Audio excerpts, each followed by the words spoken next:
निर्मला सीतारमण ने कल ही हमारा बजट 2024 का रिलीज किया, जिसमें कई सारे चेंजेस पूरे टैक्स रेजिम में लाया गया है। बट उसमें एक बहुत इंपॉर्टेंट एंड इंटरेस्टिंग चेंज है इंडेक्सेशन बेनिफिट के हटा दिए जाने का।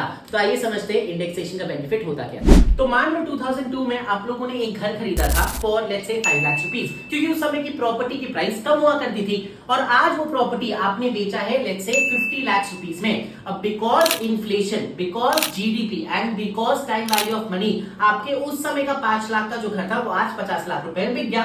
अब कैपिटल गेन्स टैक्स के हिसाब से आपको टैक्स पे करना पड़ेगा ऑन द डिफरेंस बिटवीन आपने जितना में खरीदा एंड जितना में बेचा, जो इस केस में आता है 45 लाख। बट पहले जो इंडेक्सेशन का बेनिफिट्स मिलता था उसके हिसाब से 5 लाख में जब आपने घर खरीदा था, उस 5 लाख को इन्फ्लेट करके टाइम वैल्यू ऑफ मनी का प्रिंसिपल लगा के आज के दिन में क्या वैल्यू है वहां तक लाया जाता था, and that used to be your cost of acquisition of that property. And then आप जब 50 लाख में आप इसको बेचते तो 50 लाख से अपने 5 लाख माइनस नहीं करते, बट आपका indexed cost of acquisition minus करते टू फाइंड आउट आपको एक्चुअली कितना गेन्स हुआ है।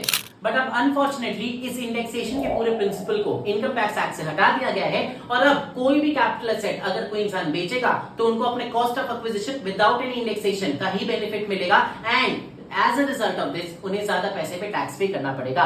तो ये था अपडेट अबाउट अपना फाइनेंस एक्ट ऑफ 2024। ऐसी मोर डिटेल्स के लिए स्टे ट्यून्ड। Thank you.